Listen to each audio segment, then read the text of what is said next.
విజయవంతమైన పంట ఉత్పత్తికి అత్యంత ముఖ్యమైనది విత్తనం. సాగులో ఎనలేని ప్రాధాన్యత విత్తనానిది. నాణ్యమైన విత్తనం నాటితే సగం దిగుబడి సాధించినట్లే అన్నది ఆర్యోక్తి. కూరగాయల పంటల సాగులో కూడా విత్తనం ప్రాధాన్యత ఎక్కువే. ఉత్పత్తి ఖర్చులలో మరీ ఎక్కువ పాళ్లు తీసుకోనప్పటికీ ఎరువులు, సాగునీరు, సస్యరక్షణ మందులు, శుద్ధి విధానాలు వంటి ఇతర ఉత్పత్తి కారకాల వాడుక సామర్థ్యం విత్తనంపైనే ఉంటుంది. నాణ్యమైన విత్తనమే సాగులో అధిక దిగుబడికి, ఆదాయం రాబడికి పునాది అని చెప్పుకోవచ్చు. అలాంటి నాణ్యమైన విత్తనాన్ని రైతు స్థాయిలో తయారు ఎలా చేసుకోవటం ఎలాగో ఇప్పుడు చూద్దాం.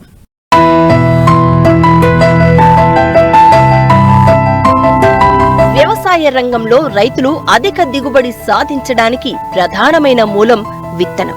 పంట దిగుబడి, మార్కెట్లో పంటకు డిమాండ్, లాభాలు మొదలైన అంశాలన్నీ మనం విత్తిన విత్తన నాణ్యత మీదే ఆధారపడి ఉంటాయి.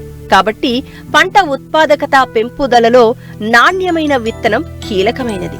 వివిధ పంటలలో ఇతర ఉత్పాదకత అంశాలను పరిశీలిస్తే కేవలం నాణ్యమైన విత్తనం వాడకం ద్వారానే 15 నుంచి 20% అధిక దిగుబడులను సాధించవచ్చని పరిశోధనల ద్వారా రుజువైంది. విత్తన నాణ్యత ఎన్నో అంశాలపై ఆధారపడి ఉన్నప్పటికీ జన్యుపరమైన, యాజమాన్యపరమైన కారణాలు విత్తన నాణ్యతను కాపాడడంలో ముఖ్య పాత్రను పోషిస్తాయి.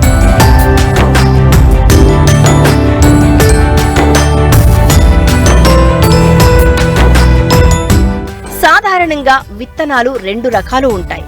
ఒకటి ధృవీకరణ విత్తనం అయితే రెండవది ట్రూత్ఫుల్లీ లేబుల్డ్ విత్తనం. అయితే విత్తనం చట్టం ప్రకారం దేశంలో విక్రయానికి ఉంచబడిన ప్రతి విత్తనం ఖచ్చితంగా లేబుల్ ఉండాలి. అంటే విత్తన వివరాలతో కూడిన సమాచారం అన్నమాట. ధృవీకరణ ఉన్నా లేకున్నా లేబుల్ మాత్రం ఉండాల్సిందే. ధృవీకరణకు విత్తనోత్పత్తిదారుడు విత్తన క్షేత్రాన్ని ముందుగా నమోదు చేసుకోవాలి. ఆ తర్వాత అన్ని అంశాల్లో సంతృప్తి చెందిన తర్వాత లేబుల్ మంజూరు చేయడం జరుగుతుంది. ట్రూత్ఫుల్లీ లేబుల్డ్ విత్తనాల ఉత్పత్తిని ఆయా విత్తన సంస్థలే పర్యవేక్షించుకుంటాయి. ధృవీకరణ విత్తనాలకు నీలిరంగు లేబుల్, ట్రూత్ఫుల్లీ లేబుల్డ్ విత్తనాలకు ఆకుపచ్చ రంగు లేబుల్ ఉంటుంది. ఉత్పత్తి చేసిన విత్తనాన్ని పంటను బట్టి కొంతకాలం వరకు నిల్వ చేసుకుని సాగుకు వాడుకోవచ్చు.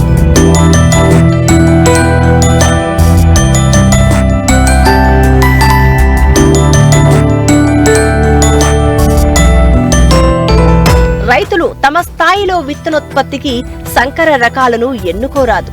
కేవలం ప్రభుత్వ రంగ సంస్థలు, విశ్వవిద్యాలయాలు విడుదల చేసిన రకాల్లో మాత్రమే విత్తనోత్పత్తి చేపట్టాలి. అందుకు కావలసిన విత్తనాన్ని సంబంధిత బ్రీడరు లేదా సదరు సంస్థ లేదా అధీకృత ఏజెన్సీ నుండే పొందాలి. రసీదును భద్రపరుచుకోవాలి. విత్తనోత్పత్తికి ముందుగానే క్షేత్రంలో వేర్పాటు దూరం, మురుగునీరు పోయే సౌకర్యాలను నిర్దేశించుకోవాలి. అప్పుడే మేలైన విత్తనోత్పత్తి సాధ్యమవుతుంది.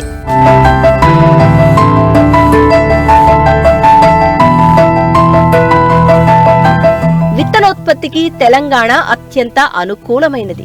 ఇప్పటికే రాష్ట్ర వ్యాప్తంగా 15 నుంచి 25% భూములు విత్తన క్షేత్రాలుగా మారాయి. రాష్ట్రంలో సాగవుతున్న కూరగాయల్లో టమాటాను ప్రధాన పంటగా చెప్పుకోవచ్చు. చిన్న, సన్నకారు రైతులు ఎక్కువగా ఈ పంటనే సాగు చేస్తూ ఉంటారు. తమకు కావలసిన విత్తనాలను సొంతంగా ఉత్పత్తి చేసుకునే వీలుంది. విత్తన సేకరణకు బాగా ఎరుపుగా పండిన పండ్లను మాత్రమే ఎంచుకోవాలి. అలాగే వంగ పంటలో కూడా సూటి రకాలలో రైతులు సొంతంగా తమ స్థాయిలో విత్తనోత్పత్తి చేపట్టవచ్చు. ప్రస్తుతం రంగును బట్టి, ఆకారాన్ని బట్టి పలు సూటి రకాలు అందుబాటులో ఉన్నాయి. మరోవైపు బెండ ఉష్ణమండలపు పంట. వేడితో కూడిన వేసవిలో బాగా వస్తున్నప్పటికీ వెచ్చని తేమతో కూడిన కాలంలో కూడా పంట వస్తుంది. విత్తనోత్పత్తికి శంకు రోగాన్ని తట్టుకునే సూటి రకాలను ఎంచుకోవాలి. పూసా సవాని, పంజాబ్ పద్మిని, పర్భని క్రాంతి రాష్ట్రంలో సాగు చేసే ఇతర సూటి రకాల విత్తనోత్పత్తికి ఎంచుకోవడం మేలు.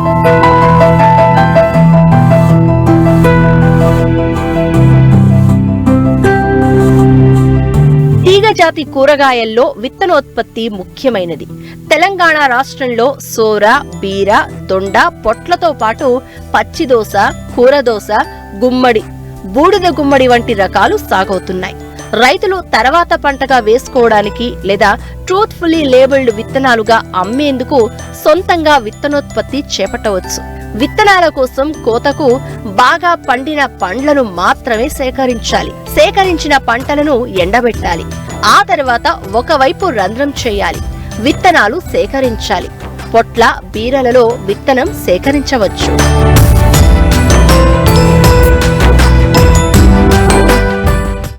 స్వల్పకాలంలో పంట చేతికొచ్చి తక్కువ నీరు, తక్కువ శ్రమతో రైతుకు మంచి ఆదాయాన్నిచ్చే పప్పుజాతి పంట మినుము.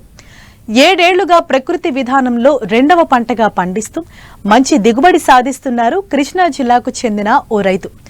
ఈ ఏడాది ఎకరంలో గుంటూరు వాలిష్ రకాన్ని సాగు చేస్తున్నారు. మరో 10 రోజుల్లో కోయనున్న ఈ పంట మంచి దిగుబడి వచ్చే అవకాశం ఉందంటున్నారు.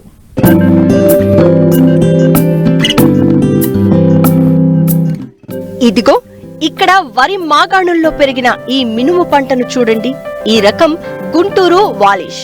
ఒక్కో మొక్కకు 70 నుండి 80 కాయలున్నాయి. 70 రోజుల దశలో ఉన్న ఈ పంటను మరో 10 రోజుల్లో కోయనున్నారు రైతు వీర వెంకటనార చలపతిరావు. కృష్ణా జిల్లా గుడివాడ మండలం పెద ఎణుకుపాక గ్రామానికి చెందిన ఈయన ఖరీఫ్ లో వరి సాగు చేస్తూ రబీలో మినుమును సాగు చేస్తూ ఉంటారు. అయితే సొంత ఇంటి అవసరాల కోసం ఎకరంలో 7 ఏళ్లుగా ప్రకృతి విధానంలోనే పంటలు పండిస్తున్నారు. తమ ఇంటి అవసరాలకు పోను మిగతావి నేరుగా వినియోగదారులకు అమ్ముతూ అధిక ఆదాయం పొందుతున్నారు. 7 సంవత్సరాల నుంచి నేను సేంద్రియ వ్యవసాయం మొదలు పెట్టానండి. పాలేకర సిద్ధాంతం ప్రకారము వేరే వాళ్ళ కోసం కాకుండా మన ఆరోగ్యం కోసం ముందర ప్రత్యేకంగా మన ఇంటి వాళ్ళ ఆరోగ్యం కోసం, మన ఆరోగ్యం కోసం అని చెప్పి బిగిన్ చేసి చేస్తున్నాను వ్యవసాయం. ఫస్ట్ 2 సంవత్సరాలు 33 బస్తాలు అడిగి అయిందండి. తర్వాత 25 కాడికి వచ్చిందండి. పోయిన సంవత్సరం గత ఏడాది 33 బస్తాలు అయిందండి వరి. 13-18 అండి పోయిన సంవత్సరం వేసింది. ఈ సంవత్సరం కూడా అదేనండి. 33-35 బస్తాల వరకు అవ్వచ్చు అనుకుంటున్నాము. మినువులు గత 2-3 ఏళ్ళు మటుకు 4 బస్తాలు 5 బస్తాలు అట్లా కాడికి అయినాయి. మధ్యలో సంవత్సరం నందినే ఇస్తే 8 బస్తాలన్నర వరకు అయినాయండి. ఎకరమేనండి, ఎకరమే చేస్తానండి సేంద్రియ వ్యవసాయం కూడా నేను చేసేది. అవి కూడా నేను ముడి పదార్థాలు ముడి బియ్యమే అమ్ముతున్నానండి కస్టమర్లకి. బస్తా వచ్చి 3,000 దాకా అమ్ముతున్నాను. మినువులు వచ్చేపాటికి డబుల్ రేట్ అమ్ముతున్నాను కస్టమర్లకి. సుమారుగా బస్తా ఒక 10,000 ఉందనుకోండి, ఒక 15,000 రేట్ అట్లా. వడ్లు అనుకోండి మన 1,500 అట్లా ఉన్నాయి కదా, 3,000 అమ్ముతున్నాను వడ్లు అయితేనండి. వరికి వచ్చేప్పటికి జీవామృతము, వేప నూనె, పూత, మన వరి కంకి ఈనేసిన తర్వాత మజ్జిగ, గింజ పాలు పోసుకోవడానికి, ఎండు తెగులు అవి రాకుండా ఉంటాయి మజ్జిగ బాగా ఉపయోగపడుతుందండి. పాలు పోసుకుంటే కూడా ఉపయోగపడుతుంది మజ్జిగ, పుల్ల మజ్జిగ అండి. మినువులకు వచ్చేపాటికి స్టార్టింగ్లో జీవామృతము కలిపింది కొత్త స్ప్రేయింగ్ చేస్తామండి. తర్వాత నూనెలు చేస్తాను, కోడిగుడ్లు నూనెలు దఫాలుగా.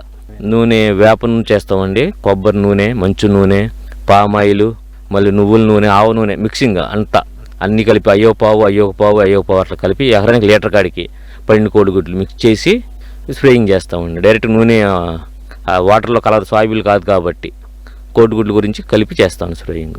మన నేచర్లో దొరికే ఆకులు ఉన్నాయి కదండి, రావాకు, నేరేడాకు, సపోటా ఆకు, జామాకు, ప్లస్ రావి ఆకు, ఆముదమాకు, జిల్లేడాకులు, వేపాకు మిక్సింగ్ చేసి కచ్చగా నరికి డ్రమ్ములు వేసి ఆవు మూత్రం వేసి ఆవు పేడేసి ఊరబెడతామండి 1 వీక్. అందులో వేసి మల్టిప్లై చేసి క్లాక్ వైడేషన్ తిప్పుతాము. తిప్పిన తర్వాత అది వీక్స్లీ వన్స్ అంటే ఆదివారం స్ప్రేయింగ్ చేస్తాను కంపల్సరీగా. ఈ సంవత్సరం 4-5 బస్తాల పైన అవుతాయని అంచనానండి అది మినుము మట్టుకుంటూ. పెట్టుబడులు వచ్చేపాటికండి లేబర్ కూలి మాత్రం ఏది తగ్గట్లేదండి. వరికి కానీ మినువులు కానీ ఏదైనా ఒకటి ఆళ్ళకైనా ఎట్లా అవుతుంది, ఫర్టిలైజర్ చేసే వాళ్ళకి ఇది కూడా అట్లా అవుతుంది. ఓన్లీ ఎరువులు దాంట్లో కొట్టే దాంట్లోనే కొద్దిగా మనకి తగ్గుతుందండి వేరియేషన్ ఎంత తగ్గుతుందంటే ఒక 4-5 వేలు తేడా వస్తుంది, అంతమించి ఎక్కువ ఏం తేడా రాదండి. సుమారుగా ఒక 8-8 దాకా అవుతుందండి. వీటికి స్ప్రేయింగ్ కూడా 300 తప్పదు కదండి కంపల్సరీ. ఆ నూనెలకి కొద్ది తగ్గుతున్నాయి, ఫర్టిలైజ్ చేసే దానికి కొద్ది డబ్బులు ఎక్కువ అవుతాయండి అంతేనండి. వాళ్ళకి 15,000 అవుతాయేమో అనుకుంటున్నాను, 15,000-20,000 దాకా. ఇప్పుడు నాకు ఒక సగం వేసుకున్న 10,000 అవుతుందండి సుమారుగా. ఇలా చేసుకోవడం వల్ల రైతుకి కొద్దిగా లాభ సైడ్ తక్కువ కనబడవచ్చు, కానీ ఓవరాల్గా నాకైతే కనుక మన కస్టమర్ బేస్ చేసుకుంటే కనుక లాభం మాత్రం ఎక్కువ వస్తుంది. వీళ్ళకి వచ్చే దాని మీద లెక్కేసుకుని నాకు 50-60 అదనంగానే మిగులుతున్నాయండి. హైదరాబాద్, వైజాగ్, విజయవాడ ట్రాన్స్పోర్ట్ వెళ్తూ ఉంటాయి 50 కేజీలు అండి. 30 బస్తాలు అనుకోండి, 33 90,000 అండి. పోనీ 50,000 ఖర్చులు తీసినా 40,000 మిగులుతున్నాయండి. సపోజ్ 6 బస్తాలు అయినవి అనుకుందాము, 6 బస్తాలు 60,000, 30,000 ఖర్చులు తీసేసినా 30,000 మిగులుతాయండి. 30 అవి ఒక 40 అండి, 70,000 ఈజీగా. 75,000 అనుకుని 60,000 కంపల్సరీ మిగులుతాయండి ఎట్టి పరిస్థితుల్లో. సుమారుగా ఇప్పుడు సేంద్రియ వ్యవసాయం చేస్తున్న మినువులకి గుంటూరు పాలిష్ అండి ఇది. సుమారుగా చెట్టుకొచ్చి ఒక 70-80 కాయలు దాకా దగ్గర అండి. సుమారుగా 8 క్వింటాలు అంటున్నారు, కానీ నేను మాత్రం 6 క్వింటాల వరకు లెక్కేసుకుంటున్నానండి కంపల్సరీగా. గ్రోత్ కూడా బాగుందండి. ఎట్టి పరిస్థితుల్లో 6 బస్తాలు తక్కువ అనుకుంటున్నాం మేము ఎట్టి మటుకు. సేంద్రియ వ్యవసాయం వచ్చిన ఈల్డింగ్ కానీ, గ్రోత్ కానీ, మళ్ళీ మన ఫుడ్ యొక్క క్వాలిటీ చాలా బాగుంటుందండి. ఇది తినడానికి చూస్తే కానీ తెలియదండి అవి రైతులు. అవి వాడిన తర్వాత ఏముంది, మనం అందులో ఫ్రై కలుపుకుని తినట్టు ఉంటుంది. ఇది కాదు, అట్లా కాదండి. ఇది చాలా బాగుంటుంది.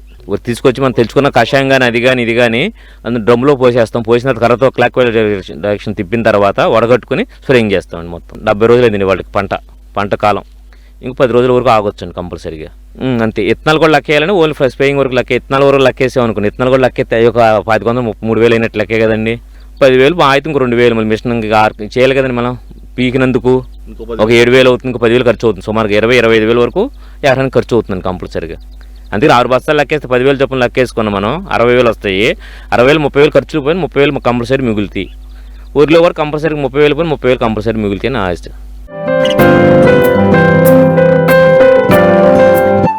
అందరూ ఇష్టంగా తినే కూర ఆలుగడ్డ. పిండి పదార్థాలు అధికంగా ఉండే ఈ దుంపను నార్త్ ఇండియాలో అధికంగా పండిస్తారు. తెలంగాణ ప్రాంతంలో కొంత విస్తీర్ణంలో సాగవుతున్నా ఇప్పుడిప్పుడే ఆంధ్రప్రదేశ్లో కూడా కొందరు రైతులు సాగు చేస్తున్నారు. ఈ కోవలోనే పశ్చిమ గోదావరి జిల్లాకు చెందిన ఓ రైతు ప్రయోగాత్మకంగా సాగు చేపట్టారు. అన్ని పంటల కంటే ఆలుగడ్డ సాగే చాలా సులువంటున్నారు.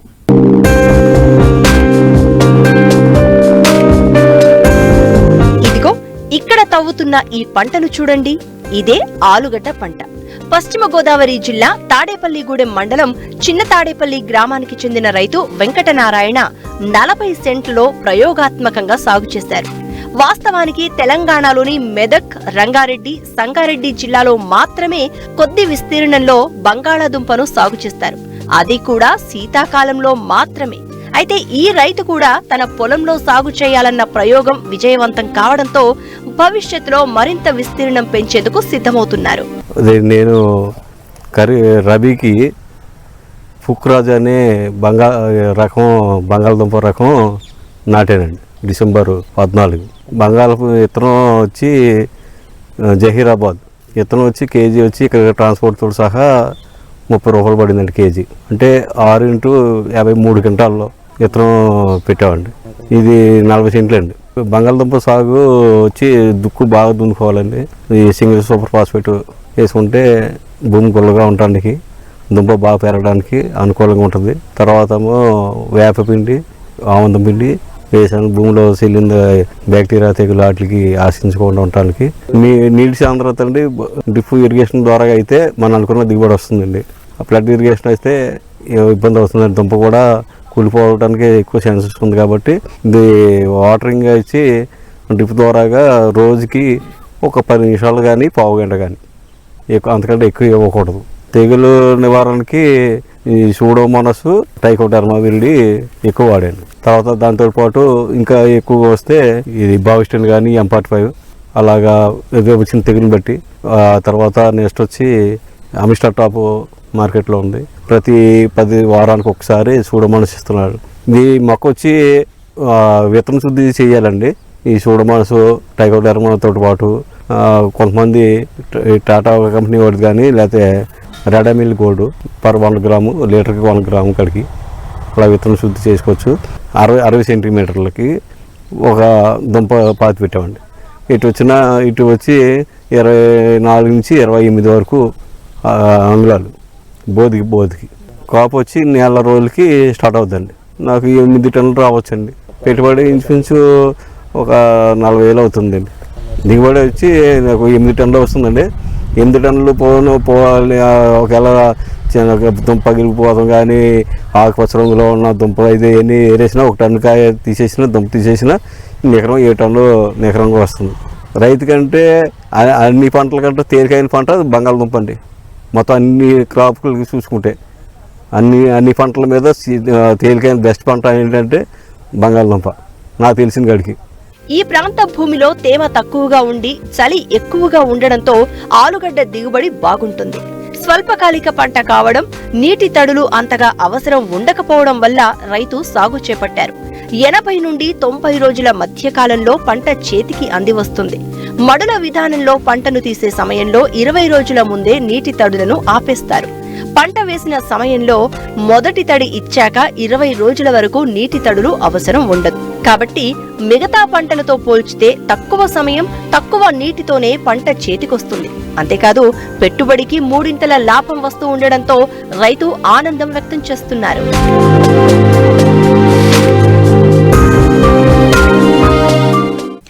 అరటి సాగు విస్తీర్ణం ఇటీవలి కాలంలో బాగా పెరుగుతున్నా చాలా మంది రైతులు సరైన యాజమాన్యం పాటించలేకపోతున్నారు. 12 నెలల పాటు కొనసాగే ఈ పంటలు ముఖ్యంగా పోషక యాజమాన్యంలో లోపాలు కొట్టొచ్చినట్లు కనబడుతున్నాయి. దీనివల్ల గెల సైజు తగ్గి ఆశించిన లాభాలు పొందలేకపోతున్నారు.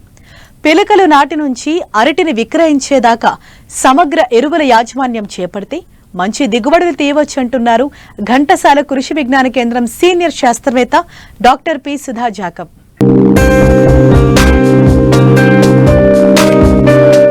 అరటి తోటల సాగులో మొదటి 5 నెలల్లో చేపట్టే యాజమాన్య పద్ధతులే పంట ఎదుగుదలలో ప్రధాన పాత్ర పోషిస్తాయి. సమతుల్య సమగ్ర ఎరువుల యాజమాన్యం చేపడితేనే మంచి దిగుబడులు వస్తాయి. ఆరోగ్యంగా పెరిగిన చెట్లు అధిక బరువున్న గెలల దిగుబడికి దోహదపడతాయి. ముఖ్యంగా తొలి 5 నెలల్లో మొక్కలకు నిర్దేశించిన పోషకాలను సమయానుకూలంగా ఇవ్వాల్సి ఉంటుంది. ఎందుకంటే పంట 140 నుంచి 150 రోజుల సమయంలో గెలకు సంబంధించి గర్భం వచ్చే అవకాశం ఉంటుంది. గెల తయారయ్యే సమయంలో ఎన్ని హస్తాలు వస్తాయి, ఒక్కో హస్తంలో ఎన్ని కాయలు ఉంటాయనే విషయం నిర్ధారణ అవుతుంది. అందుకోసం ముందుగా ఎలాంటి ఎరువులు వెయ్యాలి, డ్రిప్ ఎరువులు ఏవి వాడాలి, పైపాటుగా ఏమి వెయ్యాలనే విషయం తెలుసుకుని సమతుల్య ఎరువులు వాడాలి. సాధారణంగా రైతులు ఎకరా పొలానికి లెక్కగట్టి ఎరువులను అందిస్తూ ఉంటారు. ఇది సరైన పద్ధతి కాదు. అరటి సాగులో ప్రతి మొక్కకు సిఫారసు చేసిన ఎరువును ఎంచుకున్న రకం, సాగు చేస్తున్న నేలను అనుసరించి అందించాల్సి ఉంటుంది అంటారు ఘంటసాల కృషి విజ్ఞాన కేంద్రం సీనియర్ శాస్త్రవేత్త డాక్టర్ పి. సుధా జాకబ్. ఎరువుల యాజమాన్యంలో ప్రధానంగా మనం గుంటలోనే మనం సింగిల్ సూపర్ ఫాస్ఫేట్ ఎరువుని మనం 300 గ్రాములు ప్రతి గుంటలో వేసుకోవాల్సినటువంటి అవసరం ఉంటుంది. తర్వాత దశలో నత్రజని, పొటాషికి సంబంధించినటువంటి ఎరువుల్ని మనం క్రమం తప్పకుండా మనం వేయాల్సినటువంటి అవసరం ఉంటుంది. ఈ దీర్ఘకాలిక రకాలైతే దాదాపు 45 రోజులకు ఒకసారి ప్రతి మొక్కకి 50 గ్రాములు నత్రజని ఇచ్చేటువంటి ఎరువుని, 50 గ్రాములు పొటాష్ ఇచ్చేటువంటి ఎరువుని మనం వేసుకున్నట్టయితే సరిపోతుంది. అదే మనకి స్వల్పకాలిక రకాల్లో కూడా మనం దాదాపు 4 దఫాలు 5 దఫాలుగా ఎరువులు వేసుకోవాల్సినటువంటి అవసరం ఉంటుంది. అంటే ప్రతి మొక్కకి సారవంతమైనటువంటి నేలలు అయితే ప్రతి మొక్కకి 200 గ్రాములు నత్రజని ఇచ్చేటువంటి ఎరువులు, 200 గ్రాములు పొటాష్ ఇచ్చేటువంటి ఎరువులు వేసుకోవాలి. అదే కొంచెం సారం తక్కువ ఉన్నటువంటి భూముల్లో 300 గ్రాముల నత్రజని, 300 గ్రాముల పొటాష్ ఇచ్చేటువంటి ఎరువుల్ని మనం 5 నుంచి 6 దఫాలుగా మనం వేసుకోవాలి. 35 రోజుల వ్యవధిలో కానీ 30 రోజుల వ్యవధిలో కానీ మనం వేసుకోవాల్సినటువంటి అవసరం ఉంటుంది. దీర్ఘకాలిక రకాల్లో దాదాపు 180 రోజుల వరకు మనం ఎరువులు వేసుకోవచ్చు. అదే స్వల్పకాలిక రకాలు అయితే 150 నుంచి 160 రోజుల లోపే మనం వేయాల్సినటువంటి ఎరువులన్నింటిని కూడా వేసుకోవాలి. టిష్యూ కల్చర్ అరటి మొక్కల పెంపకం చేపట్టినప్పుడు ఎరువుల యాజమాన్యంలో కొన్ని మెళకువలు పాటించాలి. ముఖ్యంగా అరటి మొక్కలు నాటినప్పుడు మొదటి దశలో ఎరువుల అవసరం తక్కువగా ఉంటుంది. మొక్కలు పెరిగే కొద్దీ ఎరువుల మోతాదును పెంచుకోవాలి. ఎక్కువ దఫాల్లో సిఫారసు చేసిన ఎరువులను ఇవ్వాల్సిన అవసరం ఉంటుంది. 15 రోజులకి, 30 రోజులకి, 40 రోజులకి ఒకసారి ఈ సిఫార్సు చేసినటువంటి నత్రజని ఎరువు అయితే ఒక 30-32 గ్రాములు ప్రతి మొక్కకి మనం వేసుకోవాల్సిన అవసరం ఉంటుంది. అదే పొటాష్ ఎరువు అయితే దాదాపు ఒక 25 గ్రాములు ప్రతి మొక్క వేసుకోవాల్సినటువంటి అవసరం ఉంటుంది. తర్వాత 60 రోజుల తర్వాత 20 రోజులకు ఒకసారి మనం 40-45 గ్రాములు నత్రజనిని, 30-35 గ్రాముల పొటాషియం మనం ప్రతి మొక్కకి 20 రోజులకి, 80 రోజులకి, 100 రోజులకి మనం వేసుకోవాల్సిన అవసరం ఉంటుంది. తర్వాత చివరి దశలో 30 రోజులు వ్యవధిలో మనం మళ్ళీ 3 దఫాలుగా మనం ఎరువులు వేసినట్టయితే వేసినటువంటి ఎరువులు మొక్కలు సమర్థవంతంగా ఉపయోగించుకొని అధిక దిగుబడి సాధించడానికి అవకాశం ఉంటుంది. ఈ టిష్యూ కల్చర్ మొక్కల్లో పెరుగుదల వేగవంతంగా ఉంటుంది కాబట్టి మనం నిరంతరం ఈ విధంగా ఎరువుల్ని మనం అందజేసినట్లయితే మొక్క త్వరగా పెరిగి మంచి దిగుబడి, నాణ్యమైనటువంటి గెలలు వేయడానికి అవకాశం ఉంటుంది. మామూలు పరిస్థితులు అయితే 4 నుంచి 5 సార్లు లేదా 6 సార్లు మనం ఎరువులు వేసుకోవాలి 6 దఫాలుగా. అదే టిష్యూ కల్చర్ పిలకల్లో అయితే 8 నుంచి 9 దఫాలుగా మనం వేసుకోవాల్సినటువంటి అవసరత ఉంటుందన్నమాట.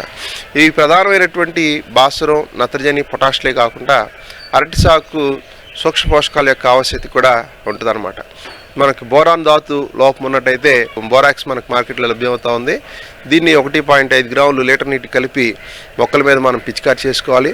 అదే జింకు ధాతు లోపం కనపడినట్లయితే 2 గ్రాముల లీటర్ నీటి కలిపి మనం పైపాటుగా పిచికారి చేసుకోవాలి. తర్వాత సల్ఫర్ మనకి కనపడినట్లయితే కూడా ఈ ధాతు లోపాన్ని సవరించాల్సినటువంటి అవసరం ఉంటుంది. తర్వాత మ్యాంగనీస్ కనపడినట్టయితే మ్యాంగనీస్ సల్ఫేట్ కూడా మనం 2 గ్రాముల లీటర్ నీటి కలిపి మనం పైపాటుగా పిచికారి చేసుకోవాల్సినటువంటి అవసరం ఉంటుంది అన్నమాట.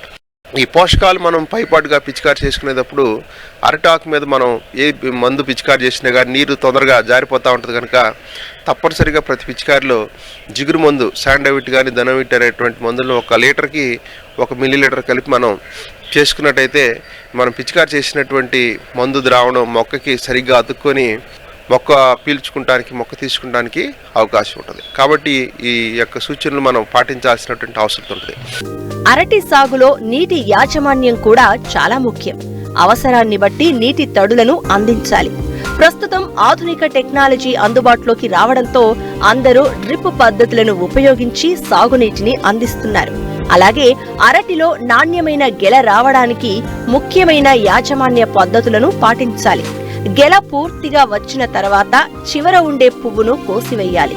అంతేకాకుండా పోషకాలను కూడా పైపాటుగా అందించాలి. నీటి యాజమాన్యంలో మనం ప్రధానంగా మొక్క పిలకలు పెట్టిన తర్వాత మనం నీరు ఇవ్వాల్సినటువంటి అవసరం ఉంటుంది. తర్వాత అవసరతను బట్టి ప్రతి వారం 10 రోజులకు ఒకసారి మనం నీళ్లు ఇవ్వాల్సినటువంటి అవసరం ఉంటుంది. ఈ విధంగా మనం ఇచ్చినట్టయితే మొక్కలు త్వరగా పెరిగి మనకి మంచి దిగుబడి రావడానికి అవకాశం ఉంటుంది. డ్రిప్ ఇరిగేషన్లో మనం ఇచ్చినట్టయితే దిగుబడి పెరగడానికి అవకాశం ఉంటుంది. అంతేకాకుండా తక్కువ నీటితోనే ఎక్కువ విస్తీర్ణం సాగు చేయడానికి కూడా మనకు అవకాశం ఉంటుంది. కాబట్టి సాధ్యమైనంత వరకు రైతు సోదరులు డ్రిప్ పద్ధతిలో మనం సాగునీటిని మనం మొక్కలకు అందించినట్టయితే మనం అధిక దిగుబడి సాధించడానికి అవకాశం ఉంటుంది. ఇవే కాకుండా మనకి నాణ్యమైనటువంటి గెల రావడానికి, అధిక బరువు రావడానికి ప్రతి 10 రోజులు 15 రోజులకు ఒకసారి ఈ సల్ఫేట్ ఆఫ్ పొటాషియం దీన్ని 5 గ్రాములు లీటర్ నీటి కలిపి మనం పైపాటుగా జిగురు మందు కలిపి మనం పిచికారి చేయాల్సినటువంటి అవసరం ఉంటుంది. పెరుగుదల తక్కువగా ఉన్నట్టయితే ఈ పొటాషియం నైట్రేట్ 5 గ్రాములు, తర్వాత ఈ సల్ఫేట్ ఆఫ్ పొటాష్ మార్చి మనం ప్రతి వారం 10 రోజులకు ఒకసారి పైపాటు పిచికారి చేసినట్టయితే ఈ సైజు, ఈ కాయలో ఊట బాగా వచ్చి పరిమాణం పెరిగి అధిక బరువు రావడానికి మనకు అవకాశం ఉంటుంది. కాబట్టి ఈ సూచించబడినటువంటి యాజమాన్య చర్యలు రైతు సోదరులు తీసుకోవాల్సిన అవసరం ఉంటుంది. ఈ విధంగా పోషక యాజమాన్యంలో సరైన జాగ్రత్తలు తీసుకుంటే గెల సైజు బాగా వచ్చి ఎకరాకు 30 నుండి 40 టన్నుల దిగుబడి సాధించవచ్చు. అధిక సాంద్ర పద్ధతిలో మొక్కలు నాటి 50 టన్నుల దిగుబడి సాధిస్తున్న రైతులు మన మధ్య అనేక మంది ఉన్నారు.